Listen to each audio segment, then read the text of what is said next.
শক্তিশালী হতে চাইলে এই ৬টি অভ্যাস আজই ছাড়ুন। Number 1, over thinking.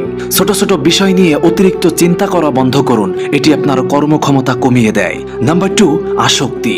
মানুষের প্রতি অতিরিক্ত আসক্ত হবেন না। মনে রাখবেন, অতিরিক্ত মায়া আপনাকে সস্তা বানিয়ে ফেলবে। নাম্বার 3, অহেতুক ঠাট্টা। যেখানে সেখানে সবার সাথে অতিরিক্ত ঠাট্টা বা মজা করবেন না, এতে আপনার কথার ওজন হারিয়ে যায়।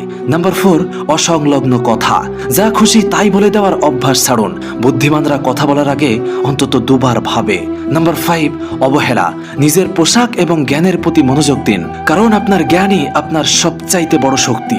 নাম্বার 6, বাজে অভ্যাস। নেশা ও খারাপ সঙ্গ ত্যাগ করুন, এগুলো আপনার উজ্জ্বল ভবিষ্যৎকে অন্ধকার করে দেয়। আসলে নিজেকে বদলাতে হলে আজই কঠোর সিদ্ধান্ত নিতে হবে। আপনি কি আজ থেকে নিজেকে শক্তিশালী করতে প্রস্তুত? তবে নিজের জেদ প্রমাণ করতে কমেন্টে লিখে যান, আমি আজ থেকে নিজেকে তৈরি করবই ইনশাআল্লাহ।